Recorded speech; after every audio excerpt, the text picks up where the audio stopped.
I have with me Chris Tullbane, the author of many, many books, but specifically for this class, See These Bones, the first in the Murder of Crows trilogy. If you wouldn't mind, really quick, just introducing yourself to the class. Um, Yeah, absolutely. I'm Chris. I've been writing really all my life, but I took a little bit of a detour to be a software engineer for 20 plus years. Um, and then, as happens in the software engineering industry, I got laid off, really. So I ended up getting 8 months severance, which is just an unheard of length of time to not have to do anything in your life as an adult. Um, and so after I hiked kind of all of the trails and hills in San Diego, I got bored. And so one day I decided to sit down and write my first novel. And 2 months later, I was done with that. And it was terrible, but that's okay. And I did, rather than revise it or do anything, went immediately into my second one and wrote that in a month. Uh, then went back to work, but continued writing in the background. So in 2018, I retired from being a software engineer. We moved out of San Diego to Las Vegas, which is an incredible place to live if uh, if you can. It's a very weird blend of small town uh, calmness and then the absolute insanity that is the Las Vegas Strip. Um, but I started releasing books in 2019.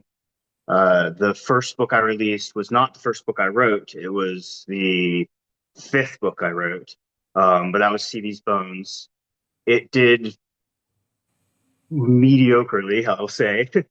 Uh, but people started finding it. Then I released the sequel, which was Red Right Hand, and my sales doubled or tripled.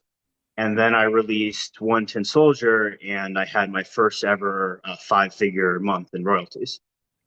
And so, Murder of Crows remains my best-selling series. I have at this point, I think, 13 full-length novels, a bunch of other short stories and such. But I'm really just enjoying the ride, building worlds, tormenting my characters, and kind of looking forward to what's coming next. awesome. Thank you for that Of introduction. course. And I think you providing as much information as you did, I think will also kind of inform our discussion, like how your life maybe played into how you developed your magic systems. So the first question Absolutely. is, one of the things about your system is that its origin, specifically Doctor Nowhere's dream, is sort of metaphysically opaque. Like you could have grounded that in something more concrete, like gene splicing gone wrong, a cosmic event, or something with like a clearer either scientific or magical explanation. What made you go with a dream specifically, and what did you want that aspect of the system's origins to do for readers? Yeah, so there are two reasons I went with a dream, really. And the first actually ties into exactly what you said about it, is that it is opaque. A dream is essentially unknowable.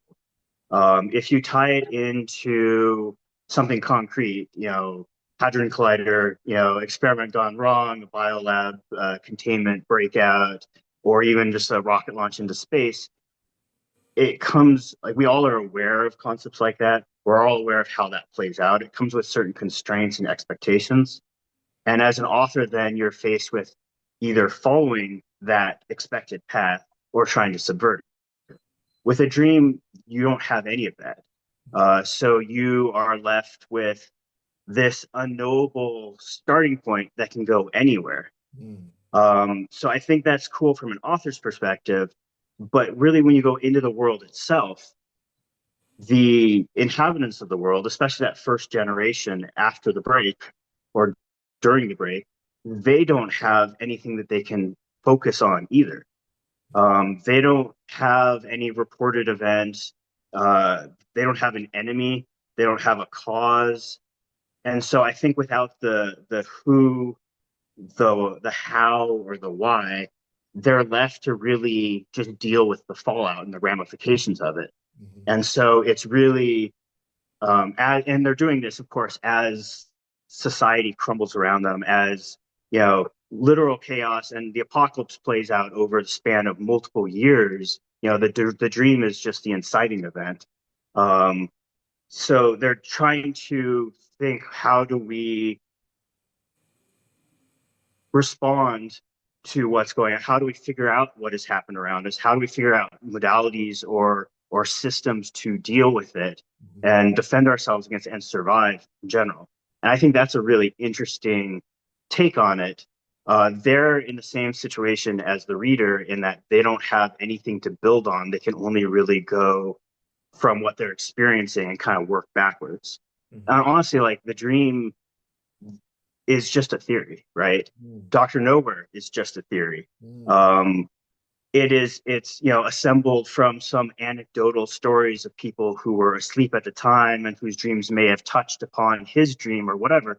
But still, there's no without this information transfer because there's no internet, there's no anything. They're really just stuck trying to figure it out themselves. Mhm. This is kind of their best, or not even their best idea, but it ends up becoming kind of the prevailing theory. Mhm. And still, it doesn't give them anything to sink their teeth into. They have to look at reality around them and like work backwards.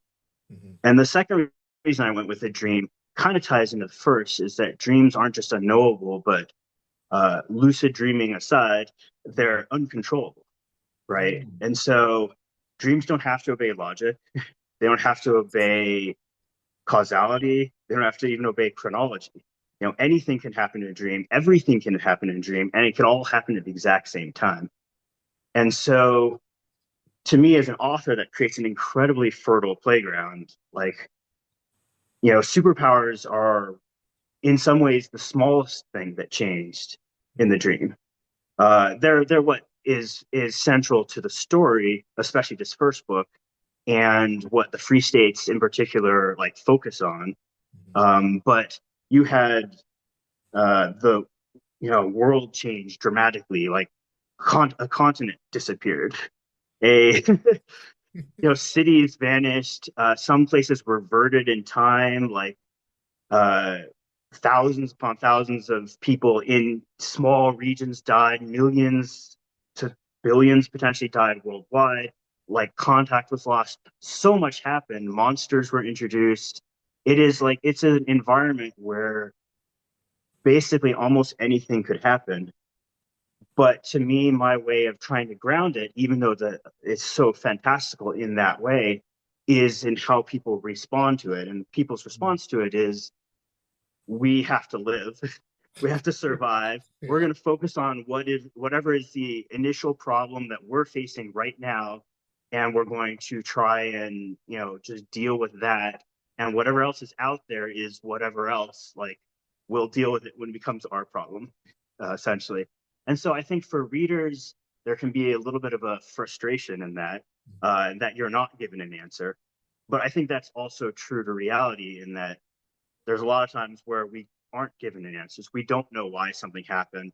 We don't know Mhm. how. And science often is the whole process of proposing hypotheses or theories and then experimenting to see if they kind of encapsulate what did happen. Like does this explain it or not? Like that's how culture works, how science works, society. And I think what it also does is readers might be frustrated with it, but so are the characters. Like Yeah. so are the people in the world. Like this is Right. this is a source of confusion and frustration, and so you're kind of experiencing it the same way that the characters are. Mhm. And when you discover stuff, you're discovering it at the same time as they are. So it adds a little bit of an immersiveness to it that uh, as this world kind of unpeels and you're seeing more layers of it and more things that have happened and so on, you're not just experiencing it as a reader, like being told, but you're experiencing it as a character also learning about it. And to me, I think that's a really powerful thing. Wow. No, yeah, I think you said a lot of really important stuff. One thing that really stands out to me, especially about the opaqueness of the dream, to me, and I don't know if you drew on this intentionally, or maybe this comes from the very nature of being American and the superhero genre being an American invention, but I see some echoes of the American Revolution in this, and the idea of the American dream, and and for how some people it was like this beautiful thing that empowered them, but for a lot of other people it was a nightmare, and Yeah, changed, and absolutely. in a lot of ways changed the world overnight. So that's I really love what you said about dreams being okay, opaque in that regard. So the other thing that the other question is, the reader knows from the very first chapter that crows or necromancers go crazy. Other classes seem to have their own characteristic drawbacks tied to like how their powers work.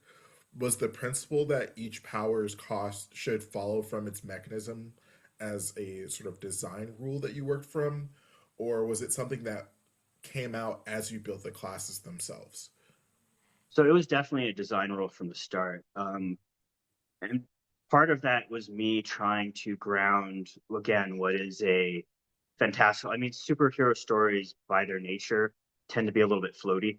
Mm-hmm. They tend to be a little bit like aspirational. Obviously, not something like The Boys or a lot of even the the subversions that started happening even 30 years ago. Yeah. But like just traditional superhero stories are these aspirational tales that are a little bit separated from like the muck.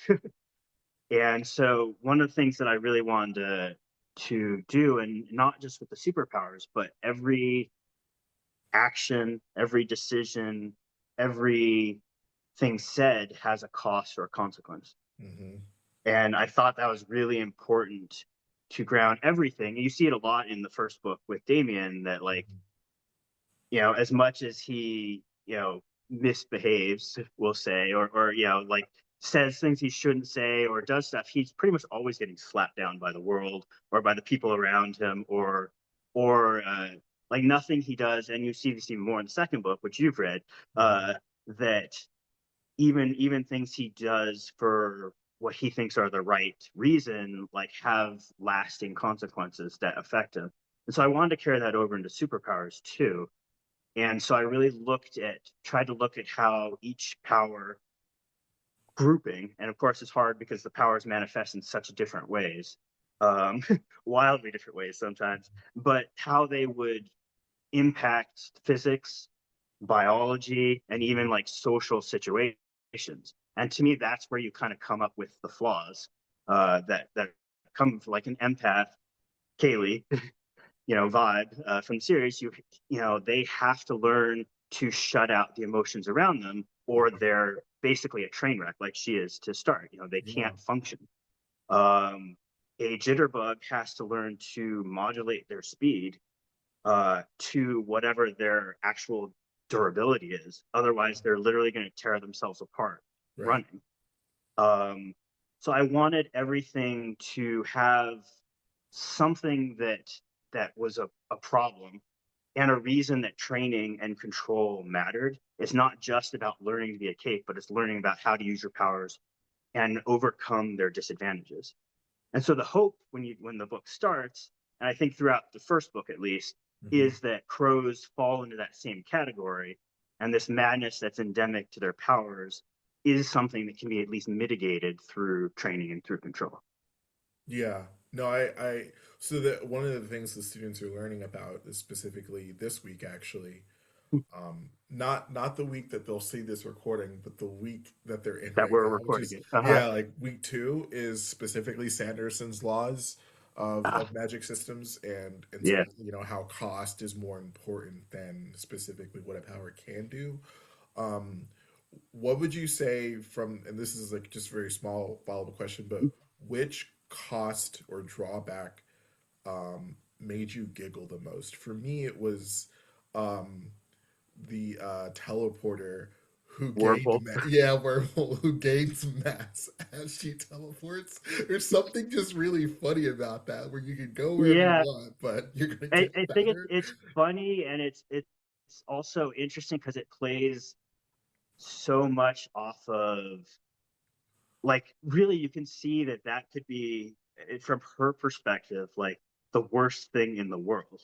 Yeah. Like it plays off of the innate insecurities, especially at that age and so on, that like she has this power that's really pretty darn powerful and good, but like she, is, essentially gains weight, mass, size, everything else. And she, so every time she uses it, she's one, it's a limiting factor, but two, she, is not who she wants to present to the world or who she sees herself as when Mhm. she uses it. So Mhm. I think that that was a that one I think actually came out through writing. That wasn't a specific one I came up with ahead of time. I Okay. just thought it would be an interesting idea that kind of exploring the idea of moving mass around and such, and that you might be taking something with you as you Mhm. as you pass through and come out the other end. Um, Interestingly, and I don't. This is kind of irrelevant to the book that your students are reading, but Mhm. the Void Singer is mentioned Yeah. in there, and he actually shows up in one of the short stories, Yeah. uh, and he is actually a teleporter, and nobody knows that because what he does, he actually opens a portal to this other dimension. So he doesn't actually like travel to it; he brings it, and that's what things are. So when he's singing things into the void, that's what he's actually doing. Is he's actually like transporting everything around him into it. So yeah. So the way that different powers work and interact is really interesting to me. But for the purpose of the series, like it's a lot of it, yeah, everything has to have a flaw, everything has to have a cost, because otherwise, uh, if something's free, it doesn't mean anything, Yeah. I think, to the reader at least. So Right. Actually, that's a pretty decent segue because most powers seem to be single class, but some aren't. Like when you were building the system, did you think of multi-class as a magnitude thing, or is it separate roll of the dice where some people happen to get more than one gift? Like Dominion famously is, I think. Let me see every if I can test my knowledge here. He's a jitterbug, a flyboy, a lightbringer, and a stalwart, and I think a and a titan as Titan, well. Yeah. and a Titan, yeah, Wow. yeah. So he won the lottery basically, and so I Ish. actually, but it really is, which of course makes it sad that he. It turns out one, he's one perhaps the most powerful person in the world, Hmm. even including other full fives. You look at his origin as is revealed later in this series, and he's a prisoner that was on death row originally, that was given these powers, and like massive redemption arc decided to like use them to prop up humanity in this corner of North America. Uh-huh. Um, but yeah, it's actually a roll of the dice, and this kind of comes down to a little bit of more of the grounding. The way I'm trying to ground things is I wanted there to be a fundamental unfairness in the system because reality is unfair. Yeah. And so we see, like, one of the things I really try and set up is the dynamic of like the haves and the have-nots, Hmm. which again reflects our society and our reality. Um, so even within the academy, you see like, well, these are the people who have multiple powers. These are the people whose powers are better. These are people who have higher magnitude powers. Hmm. But if you pull the camera back, you realize that everyone in the academy is a have, Hmm. right? Because their power, they first of all, they are powers, Hmm. which makes them a fraction of a percent of the population. And second, they're a fraction of that percentage because they have powers that are useful and strong enough that they can be trained escapes. And the Correct. same thing goes true for villains. Like all of the villains that we meet in the series are the ones that were powerful enough to survive being villains, right? But so you have like Carnage, who is a Cat 4, is both a Titan and a Stalwart, and that combination makes him largely unstoppable. Hmm. You have in Damien's class, you have Caleb, Supersonic, Hmm. who's a flyboy and a jitterbug. You have Winter, the much loved Winter, Yeah. who is a weather witch and a wind dancer. Those are all powers that go well together. Hmm. But what we don't see is you might have power someone that is a Cat 1 empath and a Cat 1 siren. And they basically have no choice but to feel some of what's around them Hmm. and give voice to it at the same time. And that's a miserable combination. So, like, it's a roll of the dice, but it's not always a positive one. We just happen to be seeing the people who benefited most from it. Wow. I absolutely like. I have so many more questions because I'm a But please huge like ask anything you want. I'm more than magic happy to. system nerd, but like I gotta keep this structured for the All class. right. So in chapter 27, Amos lectures the class about four major classifications: elementalism, naturalism, physicalism, mentalism, and it admits the system doesn't really account for crows. He floats aberrant as a possible new category. Was that classification debate seen something you wrote in to flag a real gap in your system, or was it, or was like the four class taxonomy basically how it works and Amos is just being a scholar? No, so it was intentionally written to flag a gap. And I will say it wasn't a gap in my system. Mm. It's a gap in the free state system, which is Mm. kind of an important distinction because it's, I know everything, right? I would I'm hope the so. author. Yeah. One thing that I think is really an underrepresented part of world building Hmm. is the idea of knowledge and the idea of information transfer. Hmm. And so I always try and utilize that when I'm building my worlds, especially whether you have the internet or not. If you don't have the internet, how slow does information travel?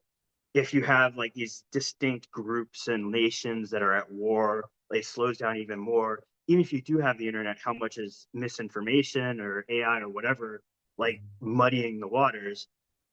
So you really end up with kind of these silos of knowledge or information based on what they've been able to experience or what they've received as anecdotal stories from people that have immigrated into to their nation and spread the tales. Um, so their taxonomy that they've created, their classification, codification, was basically their best stab at taking this stuff, this massive unknowable stuff, and like putting into easily digestible like boxes. Hmm. And as we saw, like teleporters, the difference between wormhole door and the void singer is dramatic. Hmm. Like, and you wouldn't even know that except that I told you that the void singer is a teleporter because his power works so differently. But for their purposes, it's enough to say, well, they're a teleporter and they belong in this other larger category, and we'll call it a day. Hmm. So as they everything that doesn't fit into that, and that's crows, that's summoners who are also aberrants, Hmm. uh, and it's one-offs. Like Amos calls himself a full five Amos, because there's nobody else that seems to have his power. Um, those are all just shoved into another bucket. Like, and they're like, well, as we get more of these, as we figure out more about how these other things work, we might try and come up with a new system and expand on our current codification Hmm. and add another another grouping to the list, or we might come up with something entirely different that explains things better.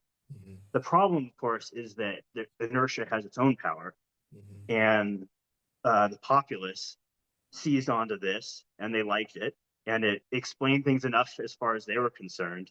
And so any new system or classification that's proposed to them has to both be more palatable, more engaging, and easily digestible. Hmm. Which so it's very hard then once something is in place and there's a certain like way of looking at things. It's very hard for people to change that, especially with education being a little bit less of a guiding factor in the free states. Okay. The other thing to think about, and I mentioned this at the beginning, is Hmm. this is the free states system. So as we get outside of the free states in the series, and then in the follow-up series, you start to see that other cultures and other nations have their own names for things. They don't necessarily follow the same classifications. The nomads in the Badlands call wind dancers whisperers, Hmm. which has very little to do with in terms of like conceptually the same thing. Hmm. Um, so you really realize that these are all human constructs. These are human attempts to explain and classify something that is natural event, much like science does with everything, and they're inherently flawed because of it. And so I thought it was really important to point out in that discussion, in a way that hopefully the reader would pick up on, that all the knowledge that you're being given, all the information you're being given, is just their best stab at it. Gotcha. Wow.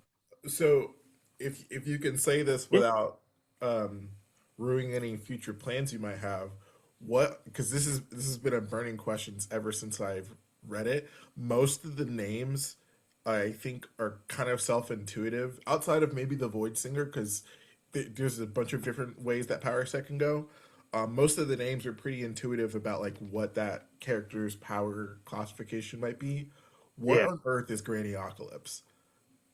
So Granny Apocalypse is, she's a one-off. So she is an old, like, grandmother Mhm. who actually, there's a potential of, I'm writing a potential story about her. Hmm. I'm running a Kickstarter right now for Yeah. like a special edition, and one of the stretch goals that we hit was to do some free digital stories for people, and one of them is about, it's called Tea Time with Granny Apocalypse, and Okay. it's about and I can't wait.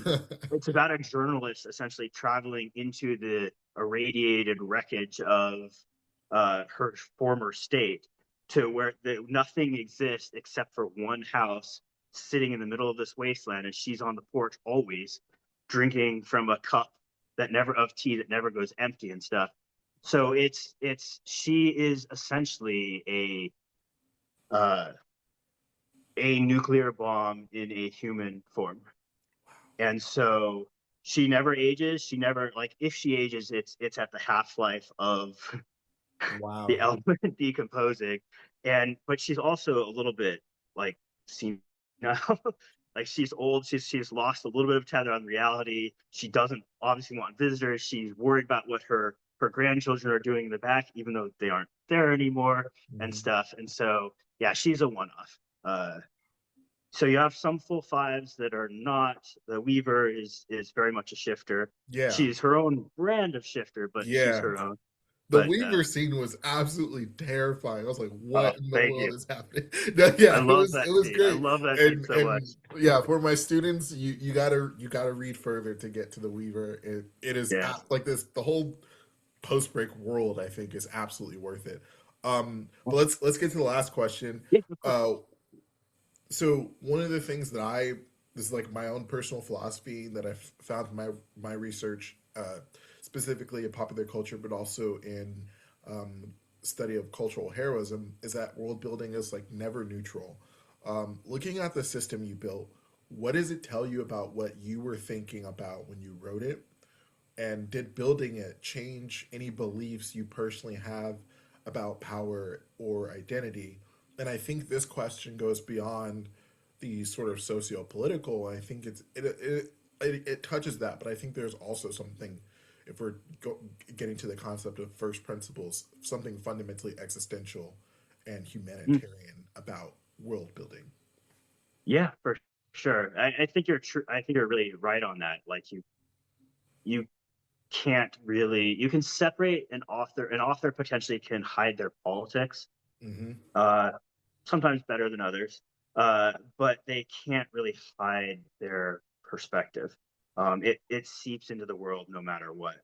I think, which probably doesn't say great things about me, given the the really the bleak and grimdark nature of a lot of the post-break world. I mean, Hmm. there's humor, there's funniness, there's some triumph and so on, but like ultimately, it's a pretty rough place.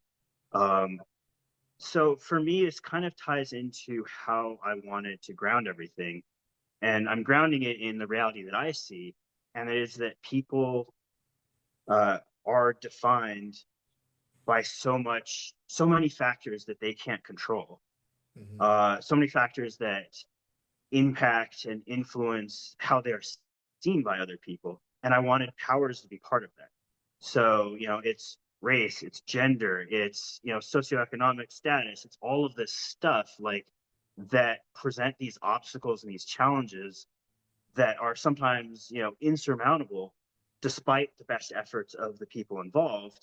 And powers are the same way. Like if you, a lot of systems, and this is whether we're talking hard systems, like really hard systems, like in lit RPGs Mm-hmm. or cultivation things, where it's like, okay, here's our levels. This is, or something softer, like in traditional fantasy. There's structures that are devised to allow a character to go from point A to point B Mm-hmm. with sufficient will, friends, money, power, whatever.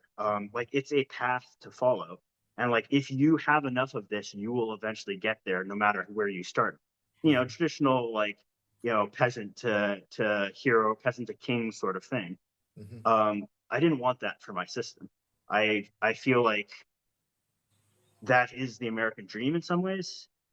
It's an aspirational thing, and it's something that unfortunately I don't see happen very often in our reality.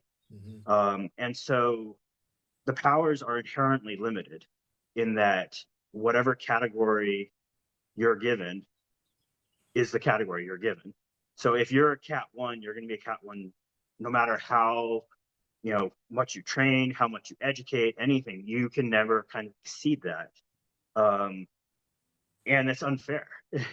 And I wanted to reflect that unfairness. I want, again, the haves and the have-nots. I wanted that to be a part of this society and a part of the underpinnings of how everything worked, because I think there's, you know, I think there's a reflection of our reality in that there is a fundamental unfairness in how a lot of people are treated and how a lot of lives play out.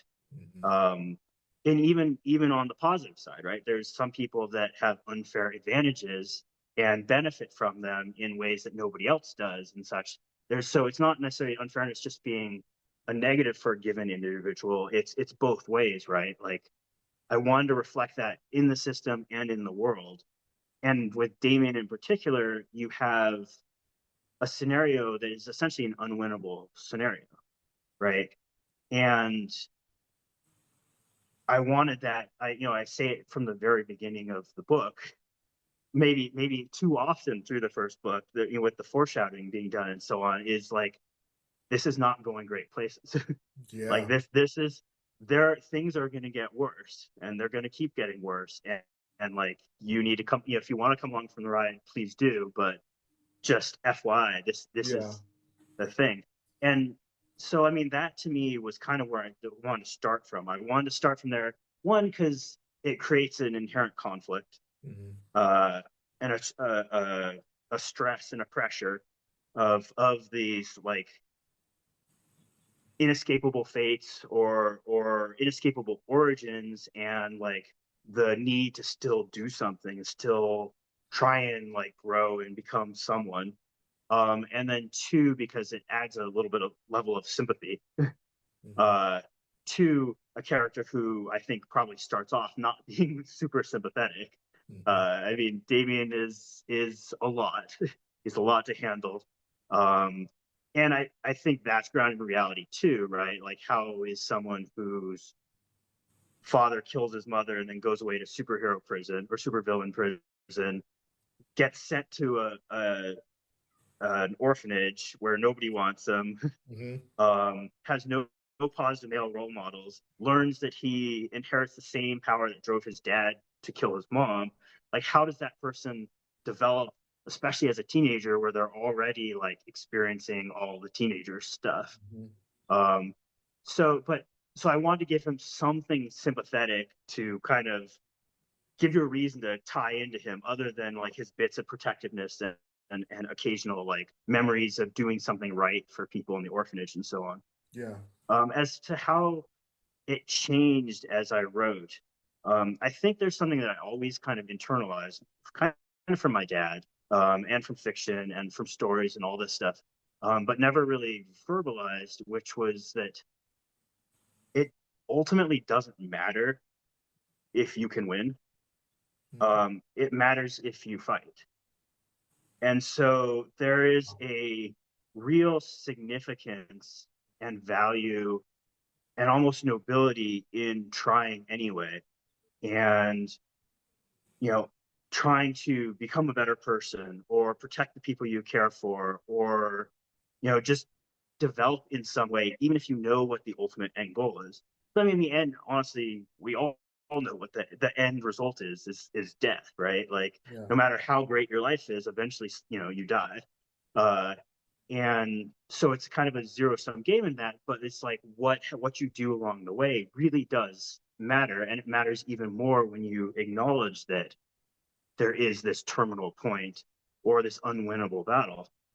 And so I really found that it's not about where you end up. It's about like the choices you make along the way. It's about the identity you craft for yourself, as Mhm. opposed to the identity that is like foisted upon you by other people with their own biases and their own thoughts and unawareness. And it's basically who you are at the end, what you've done, and who you've affected, and what they think of you, that matters most, because uh, in the end, that's the only thing that lasts. It's the only thing that sticks around. So I think grimdark and bleak settings in general, they have this undercurrent. The good ones, anyway. There's some. It's very easy to read a grimdark novel and just be like, "Yeah, I'm done." Like, this is so rough. I can't deal. But I think there's an undercurrent of hope, actually, Mhm. and whether it's a hope that continually gets squashed, it's a hope that like there's this persistence and this like feeling of, yeah, I can't change things, but I can make a change anyways. And like maybe that's setting the stage for the next person after me to make a change themselves. It's like that's progress, right? Like you Yeah. can't do something wide range on your own. Or I mean, some people do, but for the most part, you can't. But what can you do to make your life having been worth living, and how does that affect the people around you, and how Yeah. does that spread? Yeah, I want wow, that was incredibly profound, which I think is one of the true gifts of being a world builder in any capacity is you develop all of these little tiny theories that may not necessarily be connected to your reality, but it is the entire reality of the people that live in that world.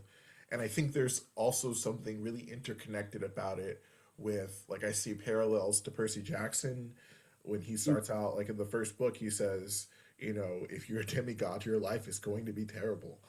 Yeah, In fact, yeah, I would prefer you, like, not go down this road. Although, because of the genre and it being middle grade fiction, Ricky Orton never really gets to go yeah, yeah, where I think he implies that the story will go. Um, which I think something your story does is like it tells you from the beginning, like, this is not a happy ending, and it follows through and it lives up to that. yeah. And I think from a writer's perspective, I think a lot of writing is making a contract with the reader. Yeah, And I feel really strongly that if you tell a reader something's going to happen, it needs to happen. If you tell something's going to, you need to honor your promises. And like that to me was a big one. It's like, this was the central, like the initial introduction to the entire world and story and such. And like, so I knew from the beginning, this is going to have to end the way it ends. yeah, And the trick is just how do I manage the journey to there and keep people invested and make it so when it ends that way, it's not this, you know, it doesn't feel like a waste of time, yeah. basically.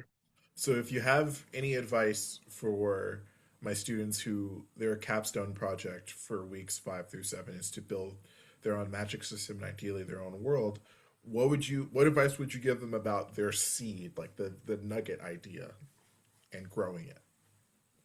So I would basically say find something that's interesting to you, Hmm. find something that you can take in a different and unexpected direction.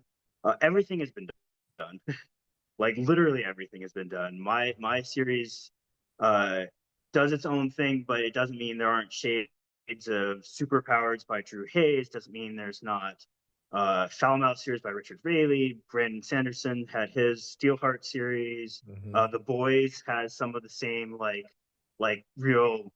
I mean, they got away from a little bit with the political allegory, but like has some real like subversive like grim gross aspects that like share. So nothing is new. So don't necessarily look for something wholly original. Look for something that speaks to you specifically, Hmm. because that's how, if you're interested in it and invested in it, that's how you're going to find your own interpretation of it. Hmm. Um, and basically, then really try and take it and set it in your world, assuming you have a world. And if you don't have a world yet, then set it in reality and then imagine how it will change that reality to Hmm. have this system suddenly show up, have these mechanics or powers or magic or whatever, introduced into our reality, and just follow the chain of consequences. Like think about how people respond to new ideas. Think about how they respond to threats. Hmm. Think about, because all of that stuff translates to any world and any setting. People are people, even if they are potentially entirely different cultures, entirely different species, even like there's still a fundamental like awareness of how people react and so on, and you have to keep that in mind and either go with it or play off of it Hmm. as you're devising these other species and races. But regardless, coming back to it, it's really come up with your idea, your thought, something that interests you, see how it fits in the world that you've already created, or see how it changes our world if that's where you're introducing it, and then just build from there, because everything has an impact, everything has a consequence, and everything changes, like society, it changes economics, it changes culture like dramatically the further it goes and the longer the time span is. Hmm. And so like that seed is really, seed's a great term because you're planting it and then you're having, roots that go one way and then the plant goes, and if it's a tree there's branches, if it's a, just a normal plant you still have the fronds or the branching off from the stem. So the impact they can have is, just manifold. Like there's so much that it can do, so many changes that it will be. And I think the interest in stories is picking some of those to follow. Like these are the changes that impact society that are most interesting to me, Hmm. or this is the way this completely foreign world developed based on this, and this is what I wanted to talk about. Because and this is actually a kind of another piece of advice. It's something I've gotten a lot of writers who have reached out to me, and this is can you read my book? And yeah, you haven't sent me your book, which feel free to It's not anytime. written yet. Okay. But and I read it, and the first 50 pages is kind of like a uh Dungeons and Dragons manual. Like it's a primer, like here's all of the history of the world, here's this, here's that. I'm like, it's great to know that. Like if you want to go down to the level of Tolkien and create your own languages for everything and devise histories and cultures and societies to the like degree of a historian or a linguist, like have at it. That doesn't have to be in the story. So you really want to figure things out, and then you want to kind of take the camera and drill in on what your story is. And then you really only pull in the aspects of your world building and your mechanics that really matter for the story. Hmm. So I do a lot of what I call world building in the margins, um, which is basically you hint at other stuff. You have one-off references or stuff that Damien hears or other people hear, or that you kind of encounter things, but they're not really germane to the story. And so like the focus doesn't shift to that. You don't go off on this tangent, but you're just aware that this is a deep living, breathing world, and there's a lot of stuff that's outside the scope of the story, but it makes it feel more real and lived in, I think. So I know I kind of went all over the No, place no, with that that's no, advice. that's. I think that's going to be really valuable advice for any writer, let alone the students taking this class. Thank you again so much for doing this. No, absolutely. It was a pleasure. Thank you. Yeah, I'm gonna stop the recording here. Sounds great.